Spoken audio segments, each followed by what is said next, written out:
domenica, benvenuti alla TG Sicilia. Le principali notizie. A Niscemi ancora senza casa in più di 1500. Campo base dei vigili del fuoco per accompagnare gli evacuati nella zona più vicina al fronte della frana perché possano recuperare qualcosa dalle abitazioni a rischio crollo perdute per sempre. Agrigento ha aggredito un infermiere a pugni e calci, ti taglio la testa, la minaccia. L'uomo arrestato non era un paziente, non voleva liberare la barella dove bivaccava di notte. Rapinatori balordi a Zaratana, ritrovato in campagna il bancomat trafugato con 60.000 euro. Gli autori del furto con spaccata non sono riusciti ad aprirlo. Restituiti ai proprietari il camion e l'auto rubata per il colpo fallito. Palermo, come vedete, 40 anni fa il primo grande processo a Cosa Nostra, voluto dal pool di Falcone, si concluderà con 19 ergastoli e 2.600 anni di carcere ai mafiosi. Memorabile l'apparizione nell'aula bunker del super pentito Buscetta. A Catania, nel dopo Sant'Agata, rimane la voglia di festa, malgrado il tempo incerto. Tanti fedeli che danno ancora un saluto alla patrona. Al comune gran finale dei matinè musicali. Martedì la riapertura di Via Caronda. Tra i 6 dolci italiani più amati nel mondo, 2 sono di casa nostra, cannoli e cassata. Prelibatezze, zuccheri compresi, che rappresentano la Sicilia. Calcio, 6ª vittoria consecutiva in casa per il Palermo. I rosanero sconfiggono per 3-2 un ottimo Empoli e si avvicinano al secondo posto distante 2 punti dopo la sconfitta del Frosinone con il Venezia. Serie C, Catania, settimana decisiva, 2 partite in calendario con il Cerignola e poi in casa del Siracusa. I prossimi giorni, forse già lunedì, saranno decisivi per il centro sportivo con il saldo e la chiusura dell'acquisizione di Torre del Grifo.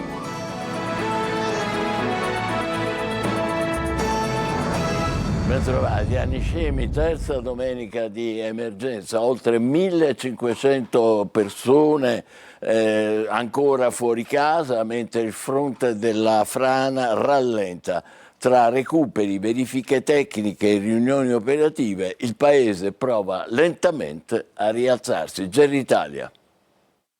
Terza domenica di passione per Niscemi, ma tra paura e incertezza il paese tenta un ritorno graduale alla normalità. Oggi verrà installato un nuovo campo dei Vigili del Fuoco e da domani pomeriggio partiranno le operazioni di recupero degli effetti personali nelle abitazioni evacuate all'interno della zona rossa tra i 30 e i 50 metri dal ciglio della frana, la zona più a rischio crollo. I Vigili del Fuoco accompagneranno i residenti che, costretti a abbandonare in fretta le proprie case, hanno lasciato indietro ricordi e beni di una vita. Prima le verifiche tecniche con strumenti capaci di rilevare anche minimi movimenti del terreno, poi l'accesso controllato agli edifici, fino a 60-80 interventi al giorno, meteo permettendo.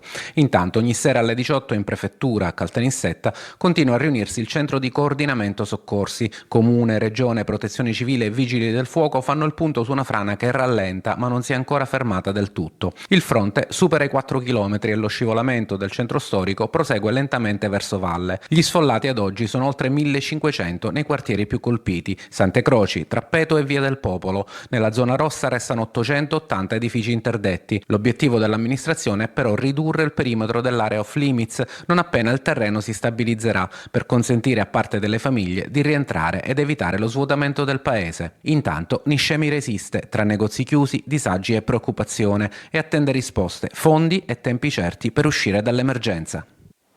Agrigento, violenza al pronto soccorso. Un infermiere è stato aggredito a calci e pugni da un uomo che si rifiutava di liberare una barella.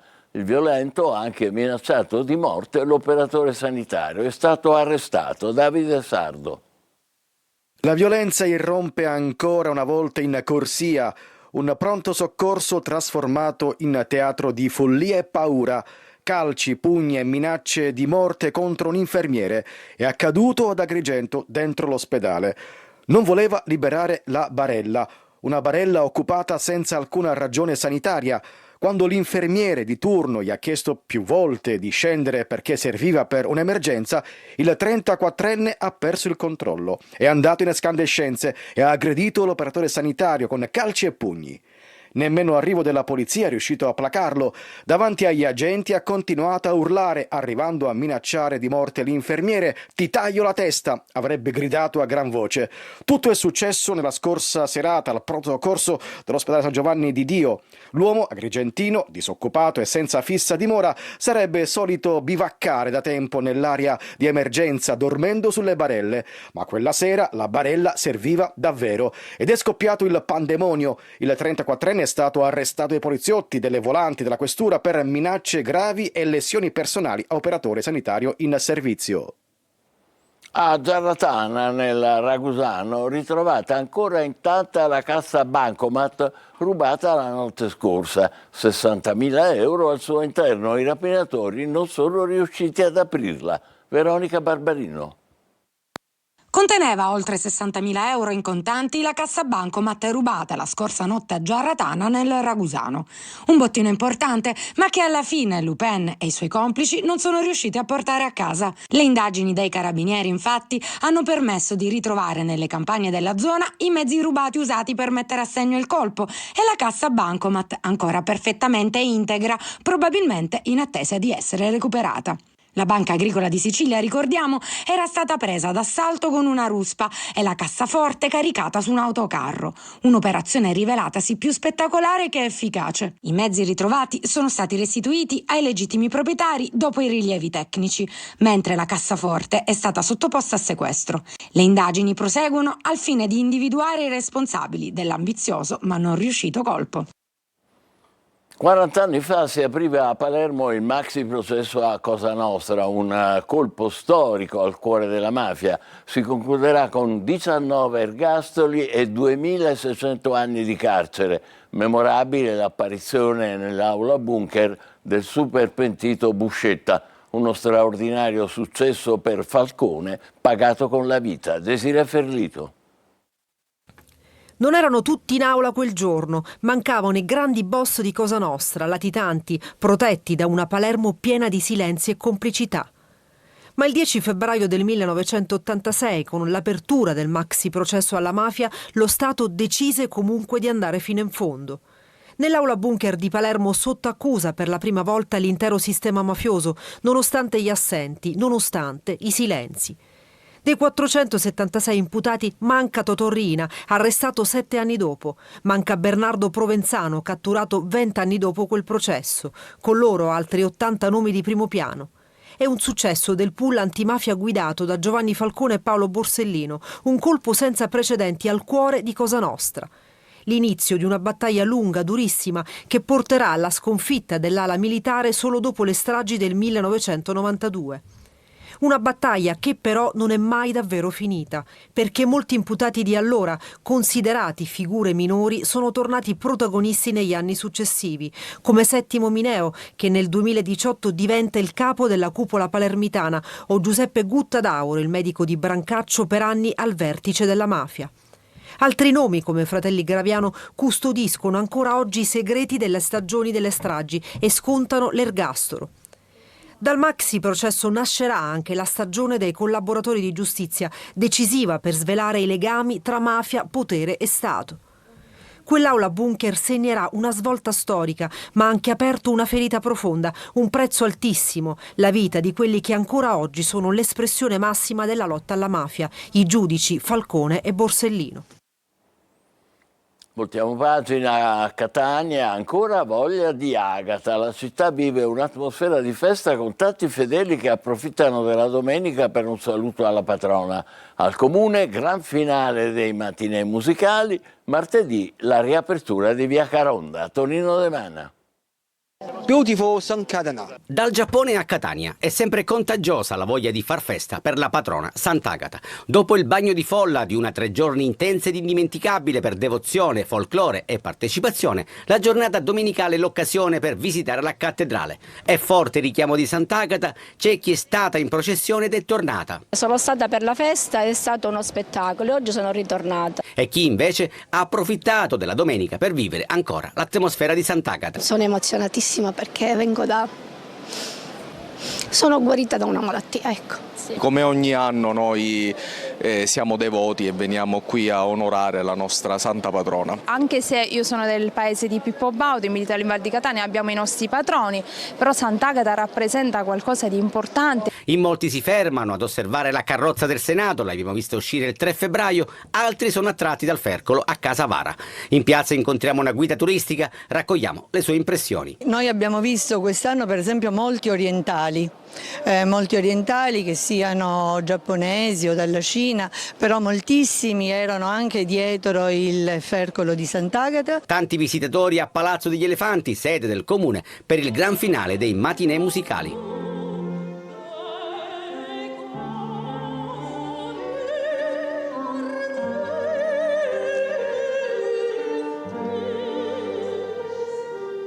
In strada è un'altra musica, quella dei clacson, dove per la viabilità si attende soltanto la riapertura di via Caronda, chiusa al traffico per la rimozione della cera. La strada, intoppi permettendo, sarà transitabile da martedì.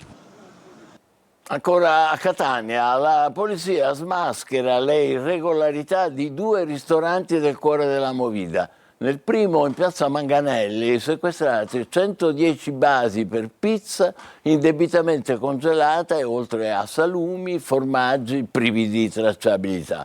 Il proprietario denunciato per frode.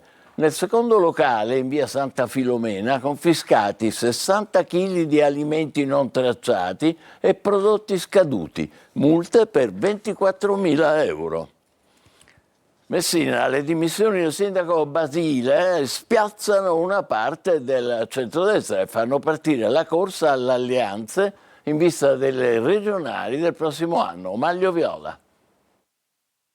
Parte da Messina la sfida in vista delle elezioni regionali del 2027 attraverso la prima competizione elettorale che conta. E a dare il via a tutto questo, rimescolando le carte, sono state le dimissioni di Federico Basile da sindaco della città dello Stretto. Non solo una sfida proprio per Messina. Il primo cittadino lascia per 2 motivi. Da una parte si trova in minoranza in Consiglio Comunale e questo rende difficile ogni provvedimento. Succede da quando la Lega si è sfilata dall'accordo iniziale con Cateno De Luca. Basile lo ha detto chiaro lasciando l'incarico: sono stanco di dover combattere su ogni provvedimento. Ma il vero motivo politico è un altro. I sondaggi dicono, a sud chiama nord, che andare al voto adesso è più conveniente. Da una parte perché i movimenti locali come quello di De Luca vengono danneggiati dalla concomitanza delle elezioni contornate che vedono in campo i partiti nazionali. Dall'altra parte perché blindare entro l'estate Messina significa anche mettere una solida base da cui partire per l'assalto alla regione che Scateno ha già avviato da Caltagirone. A rimanere spiazzato però è Gaetano Galvagno, il presidente dell'Ars ed esponente di Fratelli d'Italia, che non ha mai nascosto l'amicizia con il luogotenente di De Luca, il sindaco di Santa Teresa di Riva e deputato regionale Danilo Lo Giudice, e sotto sotto contava di portare i voti proprio di De Luca nel centrodestra in caso di candidatura. 90 giorni di commissariamento adesso non sono molti. Il centrodestra insorge e prepara la battaglia, il centrosinistra pensa se allearsi già a partire da Messina. Bisogna cominciare subito a organizzarsi per le elezioni che cadranno fra maggio e giugno.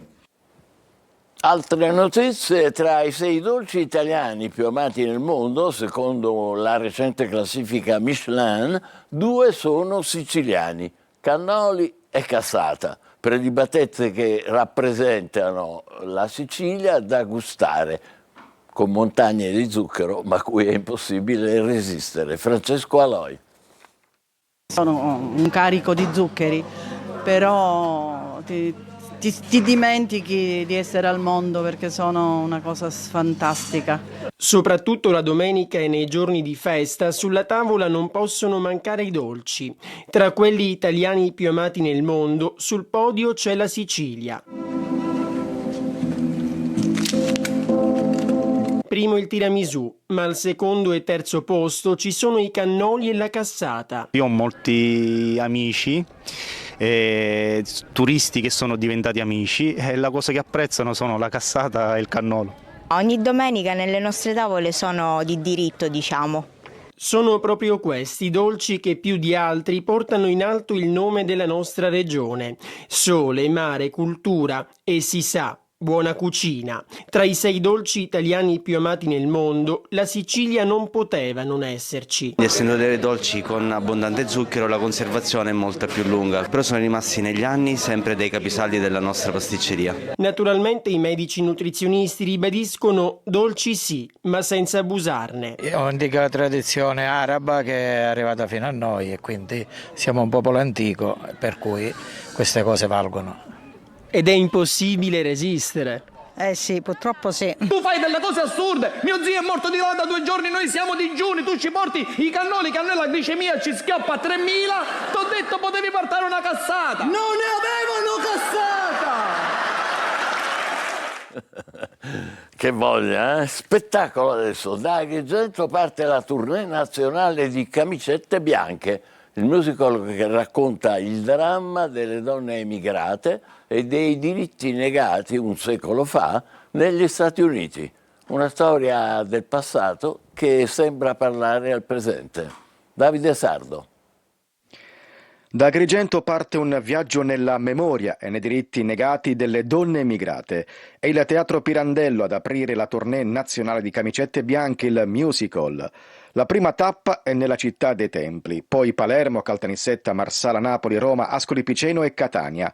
Uno spettacolo originale scritto e diretto da Marco Savatteri che intreccia storia, emigrazione e diritti delle donne. Le emozioni sono molteplici perché uniscono un passato, un presente e speriamo anche un futuro florido per quello che queste donne hanno fatto per noi e che non sanno di aver fatto.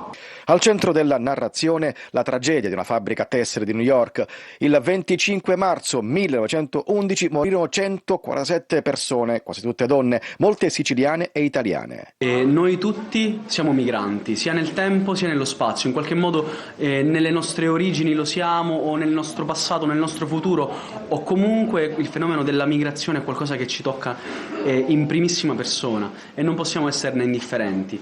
Lo spettacolo nasce dal saggio di Esther Rizzo, Camicette Bianche, oltre l'8 marzo, e riporta alla luce una memoria collettiva fatta di partenze, lavoro e diritti negati.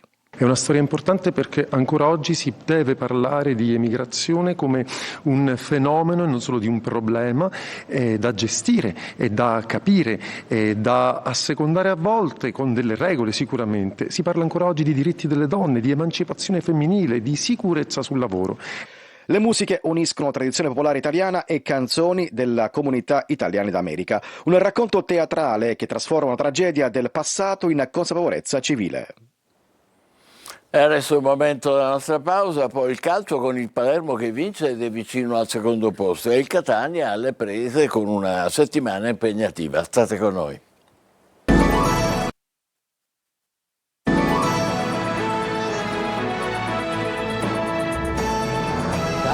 Vittoria sofferta e sudata per il Palermo che ieri al Barbera ha piegato l'Empoli per 3-2. Decisiva la doppietta del solito Poyampalo. Rosanero a 2 punti dal secondo posto. Marco Gullà. Sudata ma meritata, il Palermo continua a vincere la 6ª vittoria consecutiva ottenuta in casa. Al Barbera ieri i rosanero hanno sconfitto per 3-2 un ottimo Empoli, 3 punti che avvicinano i siciliani al secondo posto, distante 2 lunghezze dopo la sconfitta del Frosinone con il Venezia. Una partita rocambolesca quella del Barbera, un up and down di emozioni con i siciliani che alla fine hanno alzato le braccia al cielo grazie al rigore segnato da Poyampalo. Eravamo un po' nervosi all'inizio, però poi la squadra, insomma, quell'1-0 poteva ammazzarla, invece ha reagito bene, anche il 2-2, una vittoria di grande spirito, di lotta, sono molto contento.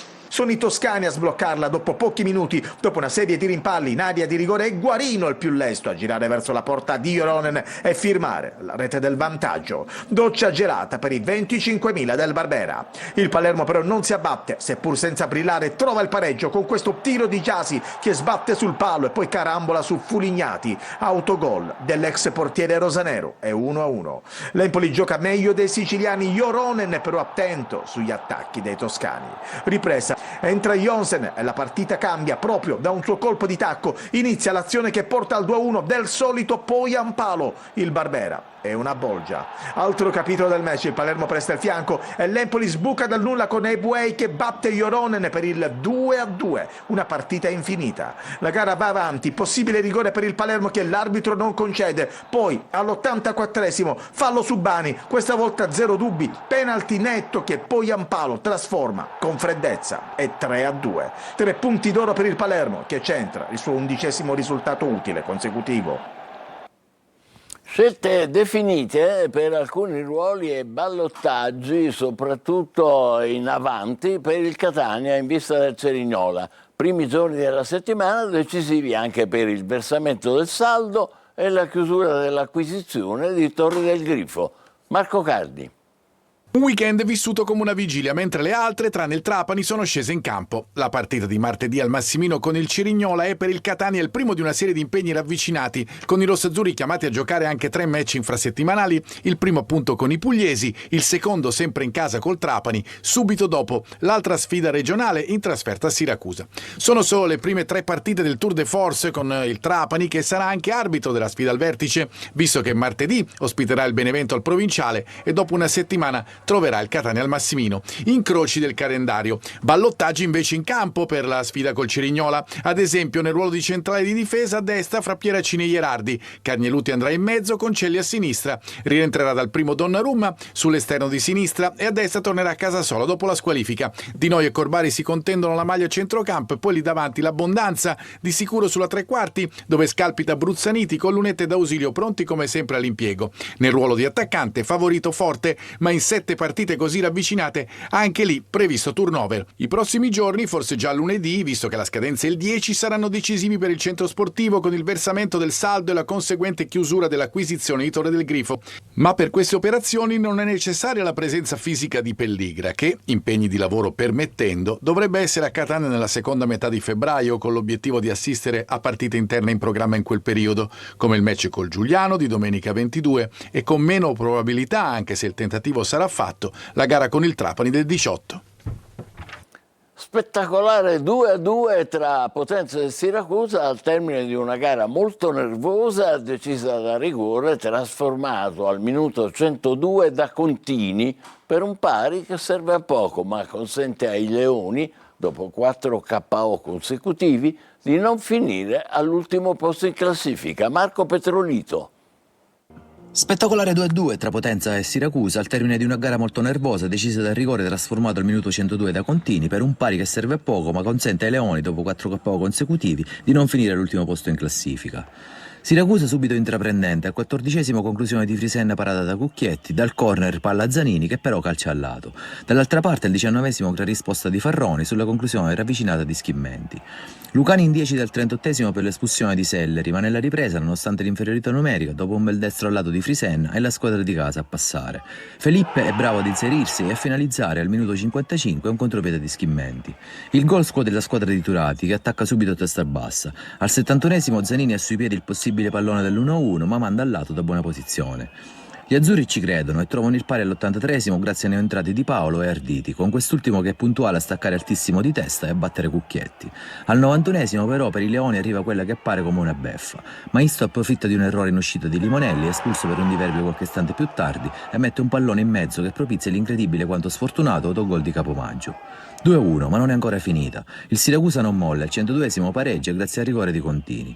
Un punto che, nonostante sia arrivato in extremis, lascia comunque un certo rammarico in casa retusea, viste le tante occasioni sprecate, ed una classifica che comunque era e rimane difficilissima. Adesso testa al Cosenza nel turno infrasettimanale esterno di martedì e poi sabato prossimo Gran Derby casalingo con il Catania. E noi ci fermiamo qui, grazie per averci seguito, l'appuntamento per altre notizie per le 20, ancora buona domenica.